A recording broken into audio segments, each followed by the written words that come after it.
यहाँ पर हम इनकम टैक्स के कुछ प्रीवियस ईयर क्वेश्चन जो डिफरेंट एग्जाम्स में आए हुए हैं उनकी प्रैक्टिस करने जा रहे हैं। As per terminology defined by the income tax act, the year in which income is earned is called and in which income is taxable is called. एक वह ईयर जिसमें हम आय कमाते हैं और वह ईयर जिसमें हम आय पर कर देते हैं, वह कौन से ईयर कहलाते हैं। आयकर अधिनियम द्वारा परिभाषित शब्दावलियों के अनुसार वर्ष जिसमें हम आय अर्जित की जाती है तथा और वर्ष जिस पर आय कर योग्य होती है उसके तो जिस साल कमाई जाती है उसको हम कहते हैं प्रीवियस ईयर, और जिस साल कर लगता है उसे हम कहते हैं असेसमेंट ईयर। तो प्रीवियस ईयर असेसमेंट ईयर पहला ही ऑप्शन है और उसके बाद सारे ऑप्शन जो हैं गलत हैं, तो पहला ऑप्शन हम टिक कर देते हैं। In which date the income tax act in force in India, किस तारीख को भारत में इनकम टैक्स एक्ट लागू किया गया, तो वह 1 अप्रैल 1962 की डेट थी और इसका एक्ट का नाम है इनकम टैक्स एक्ट 1961। हम आते हैं लिस्ट 1 को लिस्ट 2 से मैच करना है, ध्यान से समझते हुए।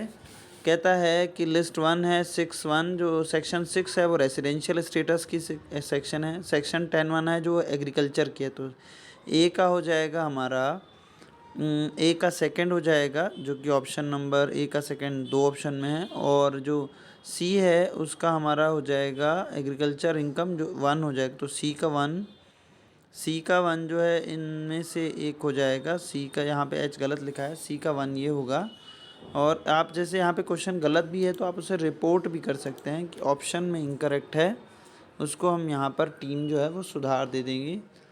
तो यहाँ पर हमारे पास जो क्वेश्चन है इसमें सी का हमने देखा क्या 1 हो गया। अब आते हैं नीचे 10(5) और 10AA।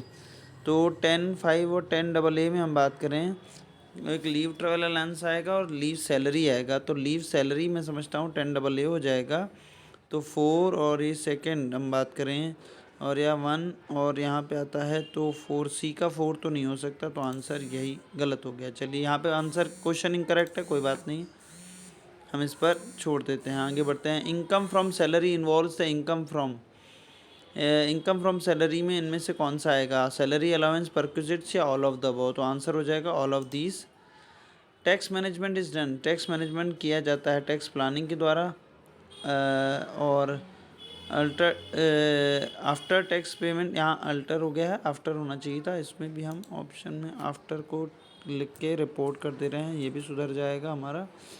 आगे आते हैं middle of the tax planning के बाद या नेवर। तो टैक्स मैनेजमेंट जो होता है वो टैक्स प्लानिंग के मेरे हिसाब से बाद में होता है, तो आफ्टर टैक्स प्लानिंग कर देते हैं, ये गलत हो गया, बिफोर टैक्स प्लानिंग होगा इसका answer, sorry. An ordinarily residence in is who follows, इसमें ऑर्डिनरी रेसिडेंट कौन हो सकता है, एक साधारणतः निवासी जो पालन करता है both of basic and additional condition, only basic condition, only addition कर, तो both additional and basic condition जो होता है वो निवासी और साधारण निवासी बन जाता है। इनकम टैक्स इज़ आयकर एक कर है, किस तरह का कर है, सोल टैक्स है, डायरेक्ट टैक्स है, सेल्स टैक्स है कि इनडायरेक्ट टैक्स है, तो आंसर हो जाएगा डायरेक्ट टैक्स। एक व्यक्ति 15/11/2006 को स्थायी रूप से भारत छोड़कर जाता है। 15/11/2006 को स्थायी रूप से तक अर्जित आय करने के लिए उसका कर योग्य निर्धारण वर्ष होगा। इफ़ आपने अगर भारत हमेशा के लिए छोड़ दिया है तो आपको जिस ईयर में आपने लास्ट में कमाया है उसी साल में आपका असेसमेंट ईयर काउंट होने लगता है। 15/11 जो डेट है वो 5 और 6 के बीच की है, सॉरी 6 और 7 के बीच की है, तो प्रीवियस ईयर भी वही हो जाएगा और असेसमेंट ईयर भी 6 से 7 ही हो जाएगा। आंसर आ गया हमारे पास। Out of the following which is not the major component of gross domestic product, इसमें से कौन सा कंपोनेंट जो जीडीपी का प्रोडक्ट नहीं है। इसके क्वेश्चंस अक्सर गलत ऑप्शंस और गलत आंसर्स के साथ होते हैं, मैं इनसे सहमत नहीं होता हूँ, बट मैं इसका बेस्ट आंसर दे सकता हूँ। जीडीपी की बात करें तो personal consumption expenditure, gross private domestic expenditure या नेट पर्सनल इनकम और नेट एक्सपोर्ट। तो नेट एक्सपोर्ट तो आ नहीं सकता, डोमेस्टिक इनकम है। नेट पर्सनल इनकम कह लें और प्राइवेट इनकम कह लें, कंजम्पशन एक्सपेंडिचर कह लें, तो इसका आंसर मुझे पर्सनल कंजम्पशन एक्सपेंडिचर लग रहा है, जो गलत निकला है। ग्रॉस प्राइवेट डोमेस्टिक इन्वेस्टमेंट भी नहीं हो सकता, तो नेट पर्सनल इनकम होगा। Meaning of the previous year is, गत वर्ष का अर्थ है कर निर्धारण वर्ष के पूर्व का वर्ष होता है, कर निर्धारण तो उसे हम गत वर्ष कहते हैं। Financial year proceeding to the assessment year, ये हो गया इसका answer. Who among the following is not included as person as per section 2 subsection 31 of the income tax. इनमें से किसे पर्सन नहीं माना गया है सेक्शन 2 सबसेक्शन 31 के according? Individual being NRI, a Hindu individual family, association of person or body of individuals without incorporated or not incorporated, a company, local authority और judicially person। Local authority और judiciary person को AOP में रखा गया है, company को लिया गया है, हिंदू अनडिवाइडेड फैमिली को रखा है, इंडिविजुअल बीइंग एनआरआई, और यहाँ पर क्या लिखा है नॉन रेसिडेंट इंडियन, हाँ, और an association of person not incorporated. तो इसका आंसर जो मैं लेना चाहूँगा वो local authority, artificial judicial person, ये भी आ जाएगा इसमें, एन एसोसिएशन, तो फिर यही हो जाएगा a person non being NRI.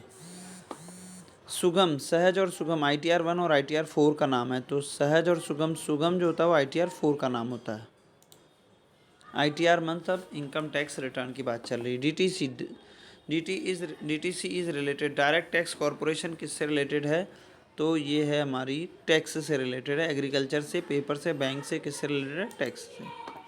निम्नलिखित में से कौन सा एक प्रत्यक्ष कर नहीं है? इनमें से कौन सा, which of the following is not direct tax? Tax on property, tax on income, tax on entertainment, और नन ऑफ द अबव। तो टैक्स ऑन एंटरटेनमेंट, जो मूवी हॉल के टिकट पर टैक्स लगता है, उसे हम एक तरह का इनडायरेक्ट टैक्स मान सकते हैं, वो डायरेक्ट टैक्स नहीं है।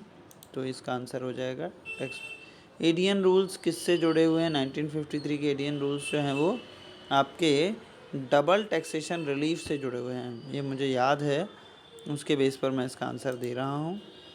Which of the following is not direct tax? Income tax, wealth tax, gift tax, production tax. तो कौन सा टैक्स हो जाएगा वो डायरेक्ट नहीं होगा? तो इनकम, वेल्थ और गिफ्ट जो है वो डायरेक्ट टैक्स के एग्जाम्पल हैं। प्रोडक्शन टैक्स जो हो जाएगा वो हमारा डायरेक्ट टैक्स नहीं, इनडायरेक्ट टैक्स है। टैक्स इज़ नॉट वैलिड, कर वैध नहीं है, कौन सा टैक्स? इसमें से कौन सा टैक्स के मसले में वैध नहीं है? Evasion, planning, avoidance, management. तो टैक्स प्लानिंग पूरी तरह से वैलिड है, टैक्स मैनेजमेंट भी पूरी तरह से वैलिड है, टैक्स अवॉइडेंस किसी हद तक वैलिड है, टैक्स एवेजन जो है वो टैक्स की चोरी है, उसको पूरी तरह से इनवैलिड माना गया है। As per section 288A Income Tax Act, the taxable income shall rounded off to the nearest multiple of ₹10। ये आपका आंसर होना चाहिए ₹10।